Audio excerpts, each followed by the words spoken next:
Oi, tudo bem? Sou Márcia Ribeiro. Hoje nós vamos falar da relação do intestino com a visão da acupuntura. Eu estou aqui com a minha colega Andréia. Bom dia, eu sou a Andréia Zonta, sou enfermeira e acupunturista. E trabalhando na acupuntura, o que ela é, né? Uma medicina milenar, tradicional e que tem como foco, então, trazer o equilíbrio para o nosso corpo, né? A gente usa vários dispositivos, pode ser as agulhas, que acaba sendo mais famoso, digamos assim, que todo mundo mais conhece, às vezes até tem receio, mas tem outras coisas associadas, né? Como alimentação, como o uso das ventosas, a aurículo também é um elemento que faz parte, e ela tem uma percepção também bem diferente, o que hoje a gente consegue, através da medicina, vamos dizer, tradicional, entender um pouquinho por que esse intestino tem tanta importância para a nossa saúde de uma forma geral. Fala um pouquinho para nós, Andréia, essa questão da medicina oriental, que ela tem um olhar, primeiro por ser milenar, então eles conseguem fazer um tempo maior de verificação de tudo isso e o impacto disso para nós, na nossa cultura do Ocidente, porque acaba sendo um pouco diferente pela questão da nossa cultura em relação à medicina hoje. Sim, o que eu vejo assim, de característica mais marcante? A gente não consegue, dentro da acupuntura, como é que eu vou te explicar assim, eu não vou tratar, na nossa, isso é bem presente, a dor no ciático, por exemplo.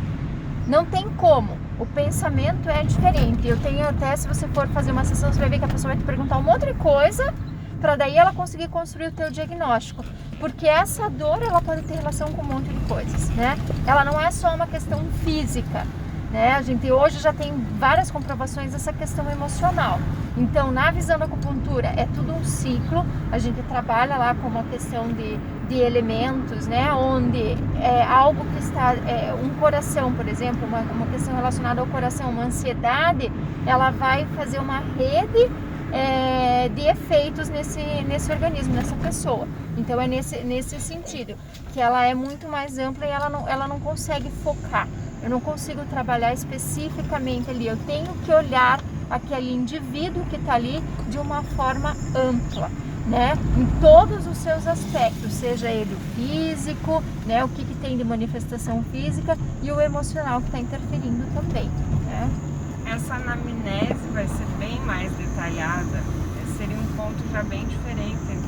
E aí, por exemplo, uma pessoa com uma dor ou até uma depressão pode ter uma intercorrência que vem do sistema digestivo, de outros focos do conjunto, e vai impactar no sistema imunológico, na nossa imunidade, basicamente. É isso mesmo. Algumas dores a gente olha assim pelo caminho, né? Dentro da acupuntura, o caminho onde está passando aquela energia. Então, às vezes você tem, eu tenho uma dor de cabeça, mas não é que tem, e o pessoal vai lá, faz tomografia, faz ressonância, mas não tem nada na cabeça, está tudo normal. Então, o que justifica, né? Dentro da visão da medicina tradicional, é porque ele tem um caminho energético que está em desequilíbrio. E aí ele foi se manifestar naquele local. E a alimentação e a acupuntura? Quando a gente coloca a agulha né, lá durante a tua sessão, eu não estou colocando nada no corpo, tá? A agulha em si, ela faz só a tua energia circular. Essa que é a função da agulha, é assim que ela trabalha. Só que tem alguns casos, por exemplo, quando a pessoa está muito deficiente, que aí só a agulha não vai dar conta. Aí eu preciso fornecer alguma coisa a mais para esse organismo. E aí que entra a parte da alimentação. Aí eu entro com a alimentação terapêutica, né? Que é de acordo com aquilo que está em deficiência, ou com a fitoterapia. Então as duas podem ser associadas porque elas vão fornecer a base para esse corpo. A agulha vai fazer a energia circular de forma harmônica, mas se ela tem deficiência e ela precisa repor alguma coisa, tem que ser da alimentação ou da fito. Como que pode associar a fitoenergética com esse desbloqueio também a fito, aí também, né? Por isso que você precisa de um diagnóstico bem completo, né? E amplo da pessoa, para daí você identificar, para a gente conseguir identificar corretamente onde que tá a deficiência, digamos, ou onde que está o excesso, e aí em cima disso a gente faz a seleção do que pode, ou na alimentação ou na planta, né, na fitoterapia, o que a pessoa pode consumir, e que isso vai estar ajudando então ela a diminuir, ou então a entrar em equilíbrio, na verdade, né? O negócio o X da acupuntura é retornar aquele corpo pro equilíbrio, né? Então a fito entra nessa parte, ela vem para, né, para fornecer e para ajudar ali nesse. E no Brasil, como é que houve essa aceitação até em relação à Organização Mundial da Saúde quando define o que é saúde? Ela entrou no Brasil pelo pessoal da fisioterapia. Então, se a gente olhar aí pelo conceito da Organização Mundial de Saúde, né, que a saúde é o completo estado de bem-estar psico, sócio-espiritual, a gente já vê o quanto ele é amplo. Então, que não tem como a gente tratar o indivíduo de forma segmentada como é o comum de nós vermos, né, Mércia? Quando no Ocidente vem essa aceitação de um entendimento como o indivíduo como um conjunto de coisas? Se a gente for pensar lá por mais ou menos na história da nossa saúde, lá quando começou, antes de começar o SUS, que a gente tinha, o pessoal ainda hoje eles falam, né? Os profissionais mais antigos que olhavam de uma forma diferente, que faziam de tudo, né? Eles tinham esse olhar. Ao longo dos anos a gente pensou que a fragmentação, as outras especialidades seria uma boa evolução, porque eles, né, conhecem de tudo daquilo, mas o problema é que ele conhece de tudo só daquilo. E aí a gente esquece de ver o resto, que aquele problema no ombro, né? Não é só um ombro, por trás daquele ombro tem um corpo inteiro, né? Tem uma mente, né? Tem vários fatores envolvidos. Então essa que é a questão. Então acaba sendo uma novidade mesmo, de você trazer, de você ter um profissional que vai olhar de uma forma mais ampla, que você foi lá porque eu tô com uma dor no ciático, mas ela tá perguntando para mim como é que eu dormi, se eu sou muito irritada, se o meu intestino funciona bem, como é que é o meu fluxo menstrual, quanto de água que eu tomo, e que se você for olhar, normalmente nem tudo isso é levantado quando você vai para um atendimento, né, do nosso, assim, da que a gente medicina tá mais tradicional. Exatamente. E aí fica faltando pedaços desse diagnóstico em conjunto mesmo. Tem a questão também hormonal. Muitas vezes a pessoa está em desequilíbrio hormonal e isso vai dar uma série de intercorrências e a pessoa vai ficar acreditando. Tanto que hoje se define tudo como virose ou dor crônica. Sim. Quando você não consegue trazer uma resposta daquilo realmente no diagnóstico, ou na imagem, ou na parte física, aí é tudo dor crônico, como se você tivesse que acreditar eternamente que aquilo fizesse parte de você. Mas a doença crônica tem solução, não tem, Andréia? Qual a tua forma de ver isso? Tem, acho que tem solução, e tem coisas, como é que eu vou dizer assim, vou ser bem franca, eu acho que a gente tá fazendo o caminho inverso, tá? Por exemplo, quando vou falar de mim um pouquinho, né? Quando eu era adolescente, que eu tinha muita cólica menstrual, eu tinha um passo a passo a seguir.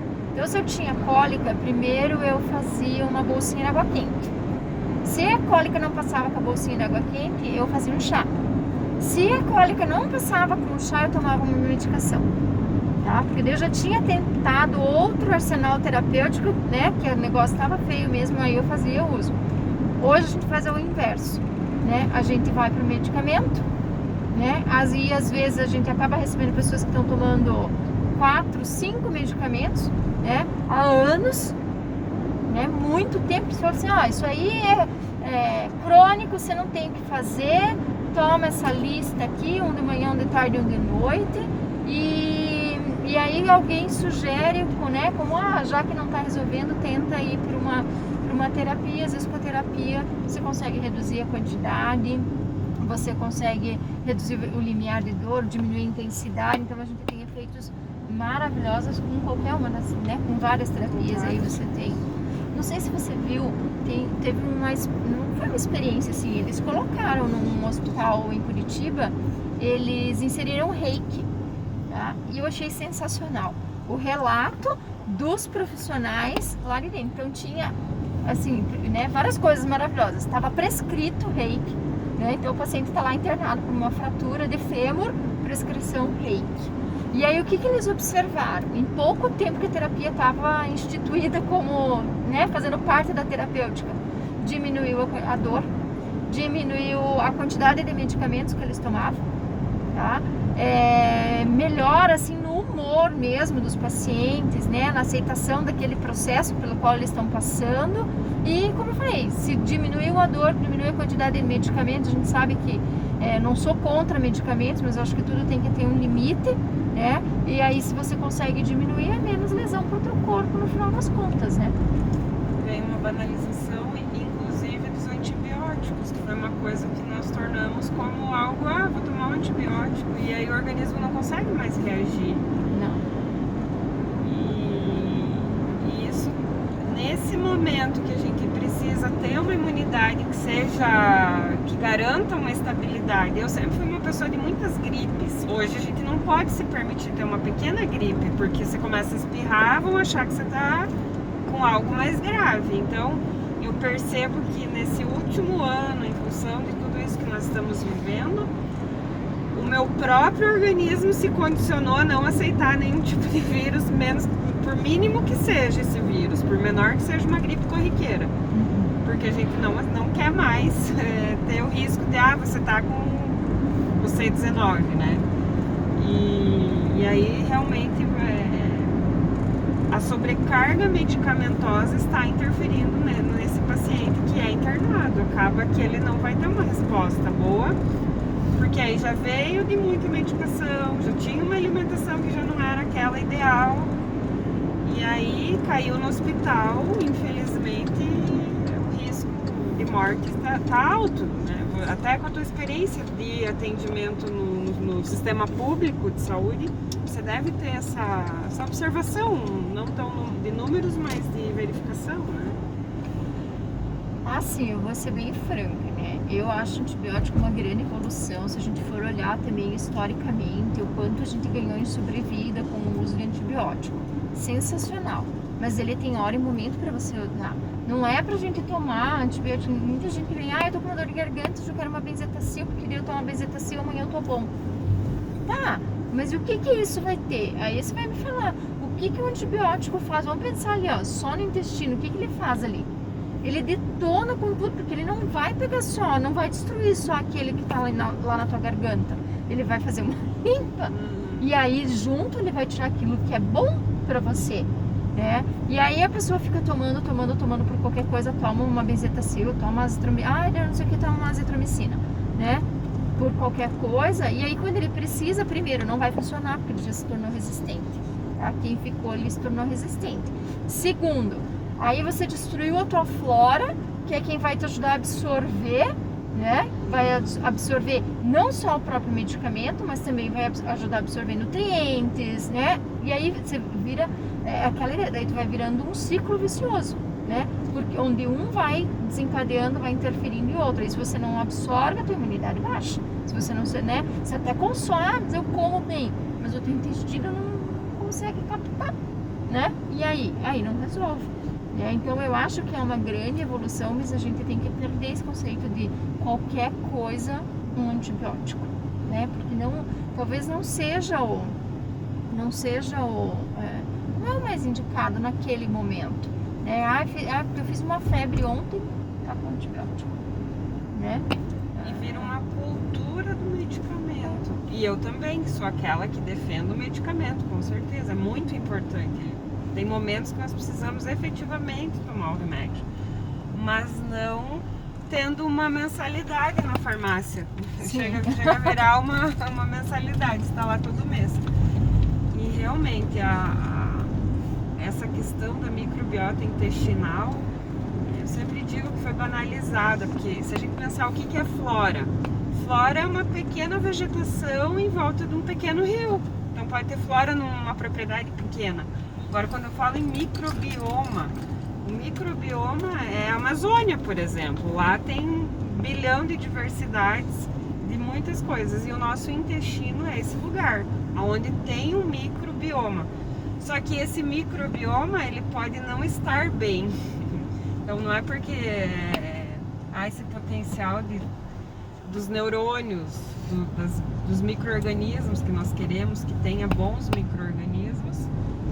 E aí quando você baixa as tuas barreiras com uma medicação que te prejudica, você está pondo o dinheiro fora. Infelizmente, o dinheiro está sendo jogado fora.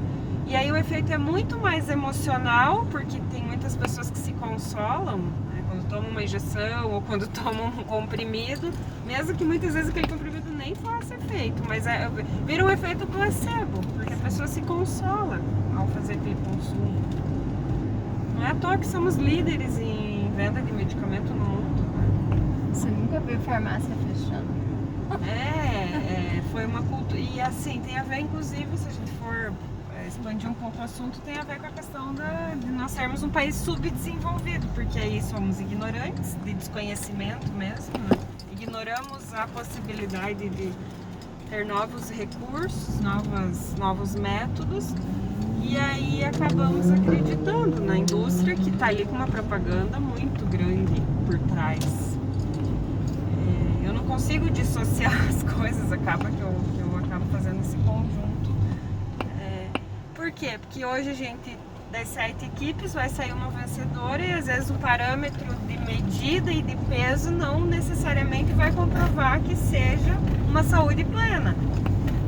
Eu acredito que isso também é uma das coisas que unir várias terapias ou várias formas de solucionar a saúde, né? Andréia, minha querida, foi muito bom ter essa conversa com você. E vamos fazer outras vezes. Quero chamar você para uma live na página. Logo eu vou anunciar, tá, pessoas? E é importante trocarmos essas informações com outras, principalmente uma medicina milenar como a medicina oriental. E aí nós precisamos prestar atenção e ver o que ela pode trazer junto com a nossa e nós unirmos tudo isso. Perfeito, eu acho isso também, concordo com você, acho que a gente pode unir muito bem, que as duas, elas já vêm com essa questão de complementariedade, né? Então a gente não tá falando, quando eu falo da medicação, eu não falo que não é para tomar, eu acho que tem que tomar, mas no momento certo, com a indicação correta e não de forma aleatória. E se a gente tem uma opção de um tratamento, né, que não seja tão invasivo, como eu disse, a agulha não põe nada no teu corpo, ela não vai por nada, ela só vai restabelecer aquilo que você tem, fortalecer para que ele funcione de forma adequada. Então, se eu posso fazer isso, que não vai ter efeito colateral nenhum, para que eu vou tomar um medicamento que vai ter um efeito, que vai ter toda uma repercussão no meu corpo? Então, eu acho que é sensacional. E agradeço. Bem lembrado, André. Fala para nós, além da agulha, porque a gente sempre tem essa impressão, é a agulha. Quais são os outros dispositivos, como você usou essa palavra, que podem ser utilizados para ajudar nessa liberação das energias, daquele ponto? Então, a gente utiliza, né?